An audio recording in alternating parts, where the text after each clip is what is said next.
নমস্কার বন্ধুরা, আমার ভিন্ন স্বাদ চ্যানেলে আপনাদের সবাইকে স্বাগত। আশা করি আপনারা সবাই খুব ভালো আছেন। আজ আমি আবারও নিয়ে এসেছি একটি সুস্বাদু রেসিপি। আমি দেখাবো ডিমের কোরমা রেসিপি। এটা করতেও কম সময় লাগে এবং খেতেও হয় খুব ভালো, আর উপকরণও লাগে খুবই কম। তাহলে চলুন রেসিপিটি দেখে নেওয়া যাক। উপকরণ হিসাবে আমাকে প্রথমেই একটি পেস্ট তৈরি করে নিতে হবে। তার জন্য আমি একটি কড়াই নিয়ে তাতে 2 থেকে 3 চামচ তেল দিয়ে দিলাম। তেলটা গরম হলে তাতে একটি বড় সাইজের পেঁয়াজ রাফলি কেটে তেলের মধ্যে দিয়ে দিলাম।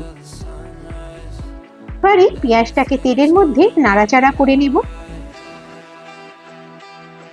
নাড়াচাড়া করার সময় অ্যাড করে দেব 3 থেকে 4টি কাঁচা লঙ্কা। এটা আপনারা আপনাদের স্বাদ অনুযায়ী দেবেন। আর 10 থেকে 12টি কাজু।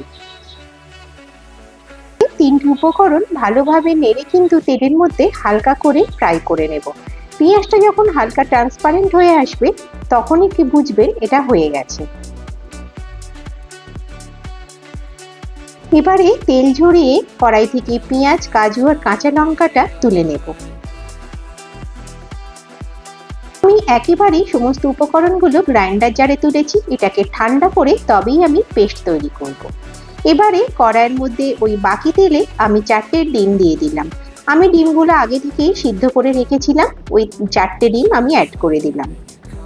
হালকা গোল্ডেন ব্রাউন কালার এলে ডিমগুলো আমি তুলে নেব।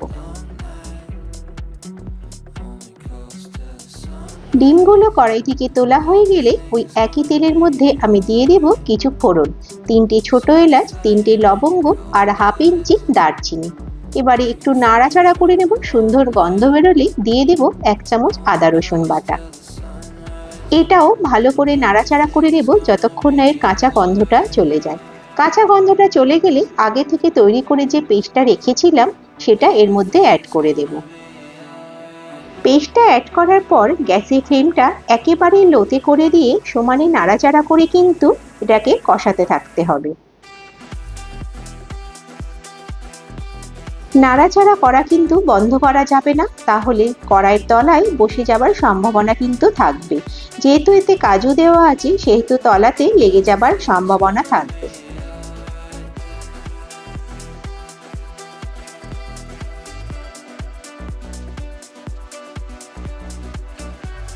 মশলাটা কষাতে কষাতে দেখুন ঠিক এরম ভাবে তেল ছাড়তে আরম্ভ করে দেবে। তখনই বুঝবেন কষানোটা কমপ্লিট হয়েছে।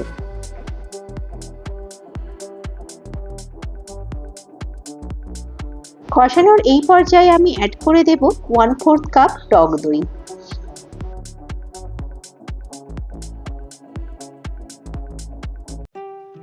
টক দই অ্যাড করার পরে আবারও একই প্রক্রিয়াতে কিন্তু ভালো করে মশলাটা কষিয়ে কষিয়ে তেল ছাড়া পর্যন্ত ওয়েট করতে হবে। এই সময় এতে আমি কিছু সামান্য মশলা অ্যাড করব। দিয়ে দেব 1 চামচ মরিচের গুঁড়া আর 1/2 চামচ গোলমরিচের গুঁড়া, আর দিয়ে দেব 1/2 চামচ ধনিয়া পাউডার আর স্বাদ মতো লবণ। এবারে এই মশলাগুলো দিয়েও একটু নাড়াচাড়া করে নিতে হবে। এখানে মশলাটা কষানোর জন্য আমি একটু মশলা ধোয়া জল অ্যাড করলাম। এই রান্নায় আর কিন্তু তেমন কোনো উপকরণই লাগবে না। আমি শুধু স্বাদটাকে ব্যালেন্স করার জন্য একটু চিনি অ্যাড করলাম। এটা আপনারা আপনাদের স্বাদ অনুযায়ী অ্যাড করবেন।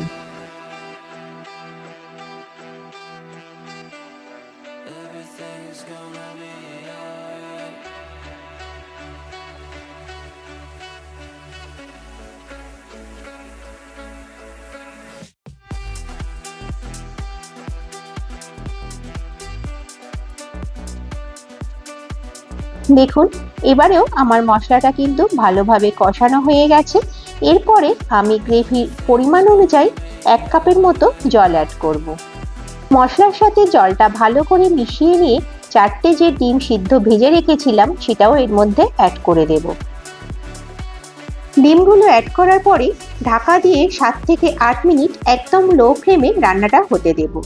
দেখুন ঢাকা খোলার পরে রান্নাটা আমাদের কিন্তু অলমোস্ট হয়ে গেছে। এই সময়ে দিয়ে দিব 1/2 চামচের মতো রোস্টেড কসুরি মেথি আর 1/2 চামচ গরম মশলা পাউডার। এই দুটি উপকরণ অ্যাড করেও গ্রেভির সাথে ভালোভাবে মিশিয়ে নেব। রান্নাটা কিন্তু একদম শেষ পর্যায়ে, নামানোর আগে অ্যাড করে দেব 3 থেকে 4 চামচ ফ্রেশ ক্রিম। আপনারা এখানে দুধের সরও কিন্তু ব্যবহার করতে পারেন। দুধের সরটাকে ফেটিয়ে নিয়ে তারপরে শেষে গ্রেভির মধ্যে অ্যাড করে দিতে পারবেন। আমার এখানে ডিমের কোরমা কিন্তু একদম রেডি পরিবেশন করার জন্য। আপনারা অতি অবশ্যই ডিমের এই কোরমা রেসিপিটি ট্রাই করে আমাকে জানাবেন। আর এটি করতেও যেমন কম সময় লাগে, উপকরণও দেখলেন তো খুবই কম লাগলো। এই ডিমের কোরমাটি আপনারা ভাত, রুটি, পোলাও, পরোটা সবকিছুর সাথেই পরিবেশন করতে পারবেন। বাচ্চারাও এটা কিন্তু খুবই পছন্দ করবে। আমার করা চ্যানেলের রেসিপিগুলো আপনাদের যদি ভালো লেগে থাকে তাহলে অবশ্যই আমার চ্যানেলটি একটি সাবস্ক্রাইব করে দেবেন আর একটি লাইক দিয়ে দেবেন। ভালো থাকবেন, সুস্থ থাকবেন, ধন্যবাদ।